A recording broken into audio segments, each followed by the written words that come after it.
Viewers and telespectators, followers of Sudaniya 24 satellite channel. I'd like first of all to thank Sudaniya 24 for having us tonight.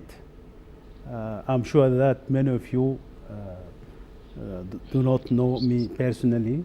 This is my first appearance on the Sudaniya satellite channel. So let me introduce myself if you wish. I am Ambassador Khalid Mohammed Farah. I'm the new Director of Information and spokesperson of the Ministry of Foreign Affairs of the Republic of Sudan. But tonight, I would particularly be acting as a journalist and interviewer for the first time. I've got here with me a dear friend, a dear brother, and honorable guest of our country. I would like to introduce him to your good selves. His Excellency Ambassador João Coelho, Executive Secretary of the International Conference on the Great Lakes region, shortly known by its abbreviation Icglr. And the Icglr, or the International Conference of the Great Lakes region, is an intergovernmental sub-regional organization founded in 2008, and it comprises 12 member states, including our country, the Sudan. And it has its headquarters in Bujumbura, the capital of the Republic of Burundi. Thank you very much, and you are most welcome, His Excellency, Brother Ambassador João Coelho, to introduce yourself to the telespectators and viewers of Sudaniya 24. Thanks very much, Ambassador Khalid. Indeed, it is an honor and privilege to speak to the Sudanese audience through Sudaniya 24. I am the Executive Secretary of the International Conference on the Great Lakes region, an intergovernmental organization of 12 member states, currently being chaired by my own country, Angola.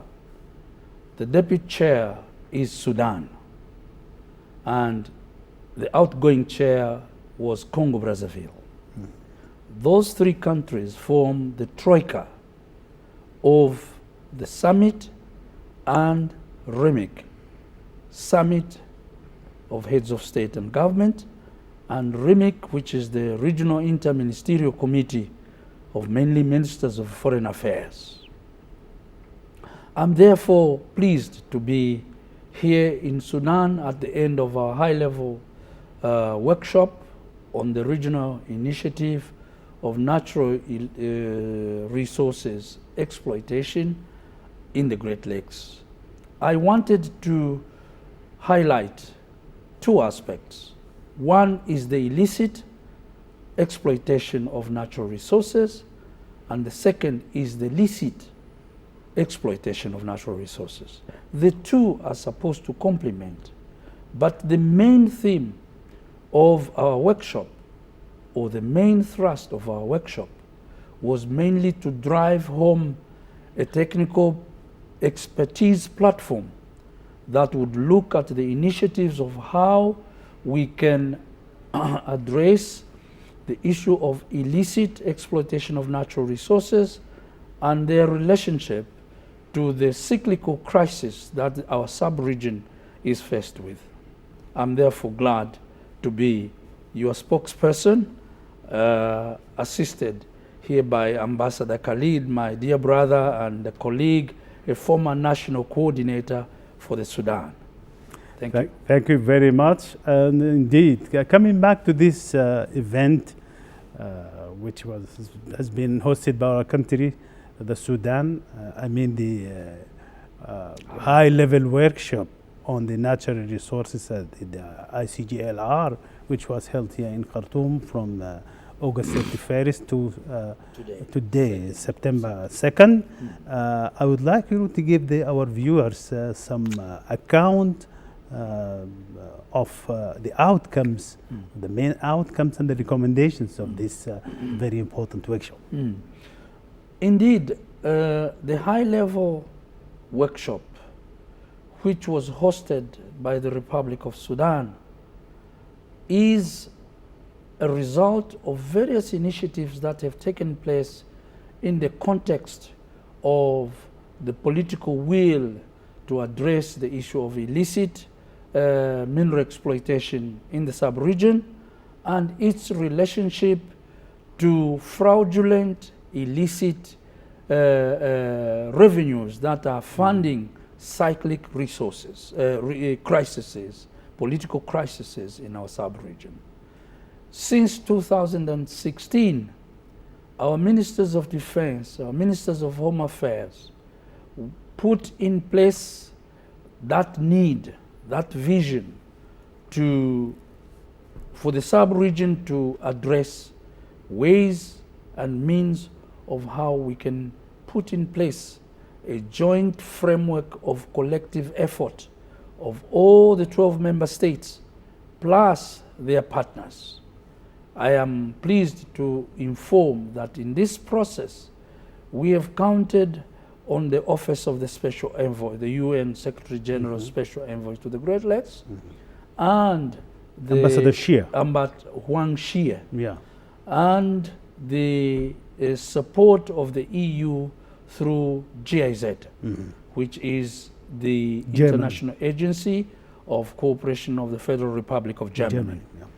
So it is a comprehensive framework of which details we intend to put on our website, so that for clarity, for all those who would like to access details of what this workshop has been able to achieve over the last 3 days. But mainly we have looked at major issues of, we have put them into 6 tools, one of which is the regional certification mechanism, the whistle-blowing mechanism, the fingerprinting, which allows us to trace the origins of the minerals that are being sold, that are originated from our sub-region, and the setting up of institutions. We have an overseeing committee on mineral resources, which is composed of all the member states of the international conference. Coming to this question of international regional partners of the ICGLR, I think you have got also BADIA, Banque Arabe de Développement Économique en Afrique. Yes, indeed. Indeed. As a partner, as a As regional partner. One of the crucial institution that has made it possible for us to hold the workshop was BADIA. It is hosted here in our country, exactly. in Khartoum, in since fact, 1975. Oh. And it embodies the Afro-Arab cooperation and solidarity over the years. Indeed. It has been doing immense. Yeah, indeed. Today I met them. I met a delegation from BADIA, and I intend to interact with them to set up a platform of engagement, just as we have with ADB, just as we intend also to bring in other investment financial institutions from Europe, from Asia, from America. So, BADIA, and through your channels, I would like to thank them for the support they have given and the willingness they have shown to be able to cooperate with us. Excellency, you have rightly alluded to the position of Sudan within the framework of the ICGLR. Yes. You have mentioned the fact that Sudan has been a member of the Troika. Yes. Together with Angola and the Republic of Congo. Yes. And you also mentioned the fact that your own deputy is a Sudanese, a colleague of ours. Of course. Ambassador Yasser Mohammed. Yes. In fact, our former coordinator of the Joint Intelligence Fusion Center was also a Sudanese. When I came in January, I brought... They are in Goma or something? They are in Goma, yes. In Eastern Congo. DRC. So you can see the importance of the role that Sudan plays in the ICGLR.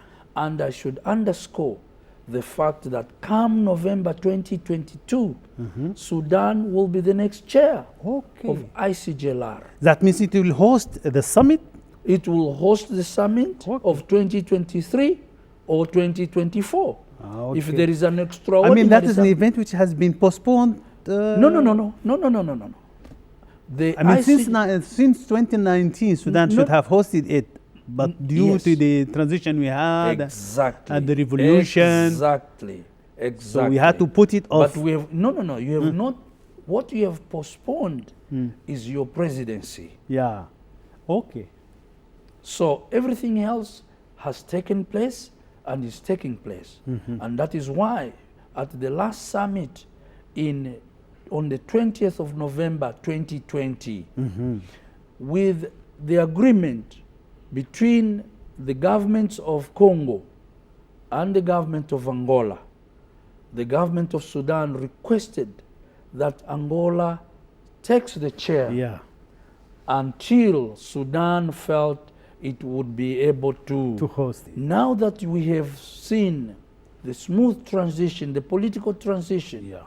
now that the institutions are being Put in place, Yeah. we think gradually we will now interact as Secretariat Yeah. with the relevant authorities of Sudan to usher them in come 2022, November 2022, hopefully Yeah. the situation would have improved and we would have gone a mile ahead Yeah. Absolutely. to support the government of Sudan take its responsibility as a shared partner in the implementation of the Pact on Peace, Stability and Development in the Great Lakes region. Okay, great. This brings me to the also to remarkably significant role played by Angola within the framework of the Icglr. Angola indeed has been playing a significant role in bringing about peace and stability in the area. Yes. It has invested a lot Yes. diplomatically Yes. and politically. Yes. I have been witness to that Yes. as a former ambassador of Sudan in Angola, Yes. under the presidency of the previous president, His Excellency José Eduardo dos Santos, and the current president, His Excellency João Lourenço. I've been doing, and I think for the last 3 consecutive presidential sessions of the or chairmanship of the Yes. of the organization itself, Yes. it was assumed by Angola. Yes. Since 2018. No, since the current one is since 2020. Yeah, this one I know. But there were since 2017. there were two consecutive ones. Yes, since 2015. Yeah, Yes. since 2015. Yes. So indeed. this is attest to the importance Angola attaches to this organization and its role in bringing about peace, stability, and development Yes. in this very important area of the African continent. Yes. Yeah. Indeed. Angola attributes great importance and priority to the issues of peace and stability because of our own experience. Yeah.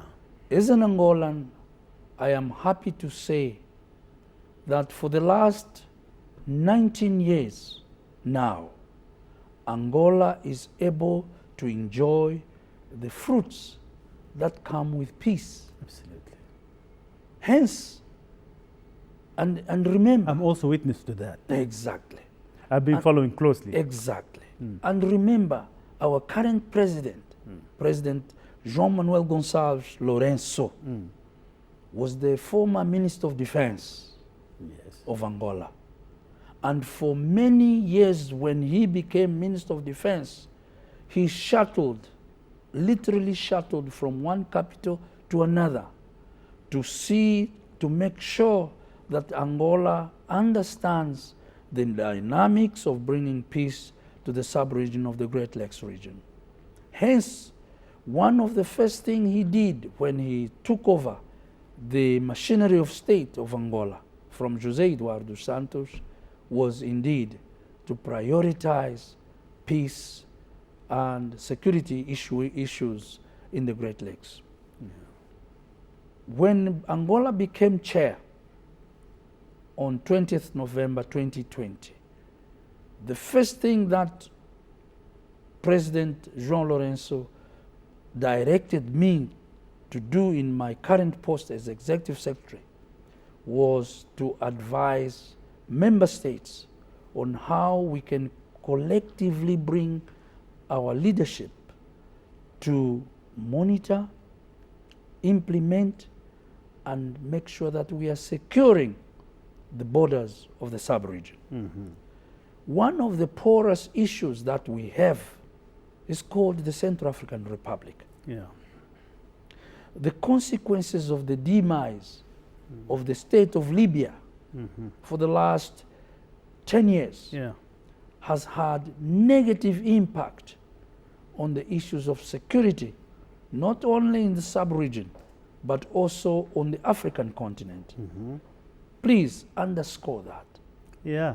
There are times that people do not realize the importance that stable states bring to the whole continent. Hence, I would like to use Sudaniya 24 channel to appeal to all the member states of the sub-region of the International Conference on the Great Lakes, but not only, on the African continent, because we are seeing the consequences of fragile states are actually impacting negatively not only on the sub-region of the Great Lakes region, but also on the entire continent. Look at what is happening in Chad. Yeah. Look at what is happening even in Cameroon, Yeah. even in Nigeria. Yeah. Look what is happening in Cabo Delgado in Mozambique. Yeah. Yeah. Hence, as Africans, we need to take conscious responsibility, collective responsibility. Indeed, Angola, but Angola is only the chair, and they can do as much as they can do. But collectively, we can do much more, because the future is ours. Angola, Sudan, and the rest of the International Conference on the Great Lakes and the African continent and the world. Yeah, at large. Yeah. I'm glad that you alluded to the situation in Libya, and it is, impact on the sub-region, some of which are even part of the Icglr membership, Yes. like the Central African Republic. Yes. And on this point, I recall that Her Excellency, our Minister, Yes. Dr. Mariam Al-Sadiq Al-Mahdi, Yes. in her speech this today, morning. Yes. she made it a point Yeah. to Yes. appeal to the Icglr to coordinate and to be overt and open towards the other RECs, especially the Sahel region, in order to course. coordinate positions. Of course. Because the questions and issues of peace and security are very much Similar, interconnected indeed. and very much similar. And I can see that her point was very much pertinent. Exactly. Yeah. In fact, I Yeah. met Her Excellency, the Minister, Yeah. today at the holding room Yeah. before her remarks. Yeah. And we agreed. In fact, as Icglr, we intend to interact with all our sister sub-region organizations Yeah, and that is regional very organizations. important. Yeah. We even intend to propose joint summits of ministers of foreign affairs, ministers of defense, heads of state and government, to jointly and collectively review from time to time the political and security situation on the continent. Even on the margins of the AU summits, we intend to do that. Yeah. So I could only appreciate Her Excellency's intention and advice, Yeah. of which we have Taken note. of, and we are strongly moving ahead. Good. And her leadership as the incoming chair Yeah. from November next year Yeah. of RIMIC, Absolutely. we Yeah. will work together towards that Yeah. objective. Yeah. Indeed. Excellency Coelho, historically speaking, I mean, this ICGLR was rather connected with these issues of peace and security primarily. Primarily. Yes. Peace and security, Yes. and then the terms of negative forces and these things. Now we can see that you are moving towards other positive, let us say, positive aspects. Economic development, regional integration, natural resources management. Yeah, management and mining. Indeed. And these things. You know why? I would like to yes. To invite a comment on your part on this positive aspect. comment. That's a good thing. I should say. It's a positive comment because the first thing when we started thinking of the international conference on the Great Lakes region, we were looking at ways and means of bringing peace and stability to the sub-region. Yeah. It was very difficult, I should tell you, at the beginning of this century, for us to bring delegations together to speak to one another and collectively review what are the challenges, why the challenges, and how we can address them collectively. Yeah. Today, that situation has tremendously improved. But one thing that has not improved is the economic situation, the issue of infrastructure development. And you know, if you look at most of the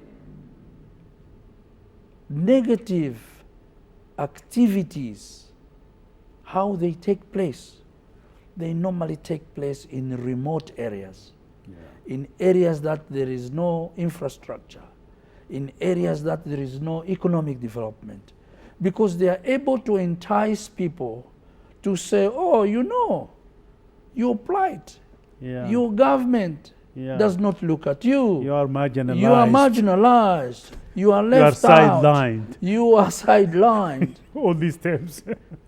The ICGLR, as we move to commemorate the 15th anniversary of the signing of the Pact on Peace, Stability and Development, is seriously committed to look at an important pillar, which is the economic development and regional integration sector. Mineral resources management, illicit exploitation of the same has had negative consequences on the economic development of the states involved, on the fiscus of the states involved. And we are saying we need to address the issue in order, on one hand, to curb the negative forces and their ability to disguise in the ships when they are in actual fact have enormous intentions behind. We would like to demonstrate that in the sub-region of the International Conference on the Great Lakes region, we have capacity to move beyond peace and security. We have potential. Most of all the major companies in the world are doing business in the Great Lakes region. We need a collective leadership. We need a collective vision. RDC, Angola, Sudan, Central African Republic, Sudan, Diamond, and all things. Everything is here. Everything is here. We only appeal to our leaders to come and lead us, because we don't even need money. We don't even need money for us to move the economic development agenda. All we need is leadership, commitment, and vision. And as your secretariat, as your executive secretary, I am here ready to support collective action of our member states and of our leaders. Thank you very much. Excellency Coelho, how do you see the prospects and future of the regional integration, as we are talking about regional integration in the African continent, especially after the coming into being and establishment of the continental Free trade area. Yes, which has recently been launched Yes. in Accra. In Ghana. Accra. Yeah. Accra is the secretariat. Yeah, Yes. the secretary. But it was launched actually in In Kigali. Kigali. In Kigali. Yeah. In Kigali, yeah. Let me tell you a bit of history. Yeah. I was, for many years, the Deputy Executive Secretary of SADC, responsible for regional economic integration. I co-authored between SADC, COMESA, and the East African Community the tripartite free trade area. Okay. In October 2008 in Kimonyo in Uganda. That's where it was declared. When we took it to the Conference of Heads of State in January 2009, we had the likes of AU Deputy Chairperson Mwencha, who is a Kenyan, a former Secretary General of COMESA, and an envisioned Pan-Africanist, like most of us. We were able to demonstrate that the tripartite free trade area would actually cover half of the continent's population. Yeah. And when you If talk you count the member states of COMESA, COMESA, the East African Community, and and then SADC, half. And the most developed... maybe two-thirds. No, maybe, no, actually then Yeah, it was half, half, yeah. 2008. Yeah. I don't know today because I don't have the statistics. Yeah. That is how the agenda of the Continental Free Trade Area started. Yeah. Because people realized if we can do it between 3 sub-regions, why can't we do it Expand it between- to the to whole cover the whole continent? continent. Yeah. But let me warn you, member states have to be visionary and take the leadership, because don't reopen the debate, the technical debates. Most of the technical debates of how you implement a free trade area have actually been addressed by the 8 regional and sub-regional economic communities. Yeah. What you only need to do is to harmonize the missing gaps so that you fast track. Secondly, rely on your own initiatives, because Africa must not rely heavily on third parties to realize their dream, to realize her dream. We have potential, we have the resources, we need the leadership and vision to fast track the continental free trade area. Yeah. Because we are 2 billion consumers on the continent. None of the global sub-regions has that capacity of consumption. If we were able to indeed fast track the free trade area, the continental free trade area, through the secretariat that has been created in Ghana, we would be able to make meaning and to give value to what we have envisioned long time ago, by the way. Now, Excellency Mr. Coelho, I'd like to ask you, as an Angolan national and an Angolan international civil servant, as it were, Indeed. and on about the relationship between Sudan and Angola. And before I give you the floor, I would like to beg your pardon and beg the viewers' pardon to rely this anecdote which happened to me, though it's a little bit emotional. I was personally involved in this anecdote, which indeed reflects the good relationships which happily exists between our two countries.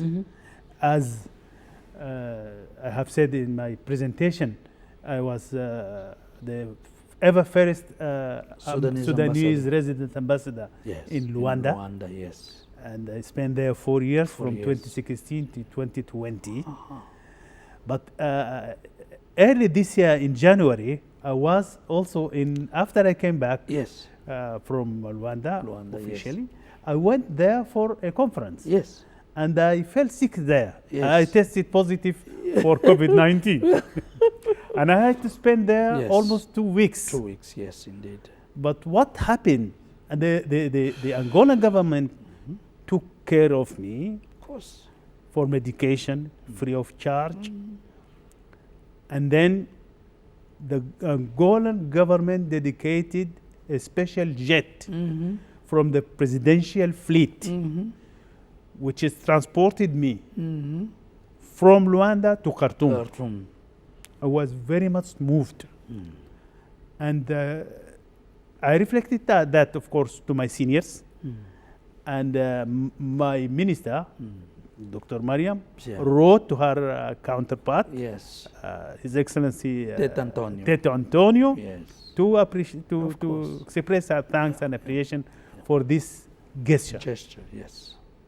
And I remain ever Yes. Thankful. thankful to Angola and its people and its leadership. And remember my good days in Angola. Yeah. So I would like to give you the floor Yeah. to speak about the relationships between Sudan and Angola in the past, in the present, and in the future. Thanks very much. You are talking to today Ambassador Jean Kaholo, the Executive Secretary of the International Conference on the Great Lakes. But I said I asked But you as a remember- national, but an Angolan remember- national. Yes, indeed. I, I now want to tell you why. Remember, I am the son of the liberation movement in Southern Africa Yeah. and of the liberation movement in my own country, Angola. yeah. In 1966, my father was taken prisoner to a high security prison in the desert of Namib on the Atlantic Ocean. Yeah. That's where my father spent all of his active life until Namib is adjacent to Yes, Namibia, yes, isn't it? Yes, Yeah. yes. So on the coast Yeah, of yeah. the Atlantic Ocean, there is a place called São Nicolau. Now they call it Bent Yaba. That's where my father was taken prisoner. Then went in exile in Zambia. And during my time in Zambia, we were actually on the backyard of the armed liberation struggle in Angola. The MPLA, currently the ruling party in Angola, benefited a lot from the support of the leadership and the people of the Sudan. One of the challenges we had was that between Zambia and Angola, there are a lot of plains, swamps, forests, no infrastructure, like in the Great Lakes region. Yeah. And that was fertile ground for the guerrilla movement to do their activities. But they were faced with a challenge of how to bring arms, ammunition, logistics to the front line in order to allow the guerrilla movement to move smoothly. Sudan brought in a solution. We were offered a battalion of donkeys. I was told that story so many times in Luanda, Yes. including by Did when, you when, know when I Petrov? presented my credentials Yes. to His Excellency the President. Yes. He told me that. Yes. They Did were you very know- thankful to Did Sudan. you know General Andrei Petra Petrov? He was former Minister of Home Affairs. Okay. He was one of our commanders in the guerrilla movement. Yeah, yeah. And he was the gatekeeper of the donkeys. Yeah, many of them were trained in our course. military academies here. Of course. And I had the chance to meet some of them Of in Luanda. course, yes. And I invited Yes. them at my residence. Yes. Yeah. Yes. And I paid a visit to the Minister of Antigua Competence. Antigua Combatant, That is now the Minister of Defense. Now ancient competence? Now he is the Minister of Defense. Okay, okay. Currently, yeah. he is the Minister of They Defense cherish that, and that story. veterans of the war. Very good. So, our relationship dates from way back. And as Angolans, as former freedom fighters, we do not lose our memory. We do not lose track of who our friends are. Thank you very much. We consider Sudan our brothers, our sisters, and the state of Sudan is like us. So you can see what we are able to do with peace and stability. Yeah. And I am very honored to hear that from Your Excellency. And I can assure you the feeling is mutual, is reciprocal. Yeah. If we can do anything to help on behalf of Angola, we are able to do it because of that friendship, because of that solidarity. Even Mandela was a citizen of the Sudan. Remember? Yeah. He and his companion, Oliver Tambo. They visited Sudan in 1962. Yes. Under President Aboud. Yes. And they were offered diplomatic passports. Yes. To facilitate their movements. Movements, exactly. Yeah. It is that spirit. Yeah. Of African solidarity. Exactly. Of African solidarity. Which we need to bring to bear. Yeah. Once again, not only in the sub-region of the Great Lakes region, absolutely. but in Africa. We need, you see the amount of economic challenges, poverty, unemployment among the youth, most of it resulting from lack of governance, weak states, weak institutions, weak economies, is very sobering. At times, I become emotional of seeing so much suffering in our subcontinent, in our continent, when we can do much more. Everything is here. The source of hope is here, not only in the Great Lakes region, but in the continent of Africa. So we can do it. And I hope Angola and the Sudan will be able to partner to bring to bear the need for solidarity, collective action, and leadership to the Great Lakes region, and not only to the African continent. Thank you very much, Excellency Ambassador Coelho. I'm afraid our interview is coming to a conclusion, but before we conclude, I will give you the floor again. If you have any specific message to deliver to whomever you want to deliver to, the member states of the Icglr, the people of this region, and the floor is yours. The floor is yours. Thanks very much, Ambassador. First of all, once again, I would like to thank the government and the people of the Sudan for hosting our high-level workshop and for demonstrating once again the usual hospitality, the usual solidarity. You know, it is very touching. It is very touching. And I would like to appreciate that we do not take it lightly. We know how much suffering, we know how much hardships, the consequences of sanctions, the consequences of instability that has had on the people and the institutions of the Sudan. We are aware of that.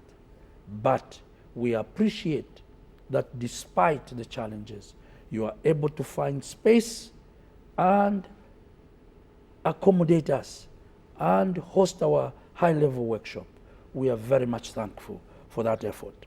Secondly, I would like to use the channel of Sudanía 24 to appeal to the collective of the leadership of the Great Lakes region to come with us, to lead us steadfastly, because we are a sub-region of hope in the continent of Africa. Yeah. If we are able to bring peace and stability and hopefully initiate our roadmap towards economic development and regional integration, not only in the context of the sub-region, but in the context of the continental free trade area, we will be able to bring hope to not only the 295 million inhabitants of the Great Lakes, but to the 2 billion consumers of the continent of Africa. I am hopeful that under the guidance of our leaders, we will be able to march steadfastly, collectively, in solidarity, to bring peace and stability and to bring economic development to the sub-region and to the continent of Africa. Lastly, I would like to appeal to the international community to support the leadership, because you can actually do business here. We are demonstrating that if peace is possible, if stability is possible, you can do investment here. You can offer jobs here. You can offer employment here in the sub-region. And as such, contribute to making Africa and the Great Lakes region a better place to live in. On that note, once again, please, I give my vote of thanks to you, Ambassador, and your team under the leadership of our Minister of Foreign Affairs and her colleagues in the Ministry of Minerals, Ministry of Finance, and all the partners. All the partners. The bank, Badea, I don't forget. I carry with me living memories of this experience. I thank you very much. Thank you very much. Thank you, sir. Muito obrigado. Obrigado eu.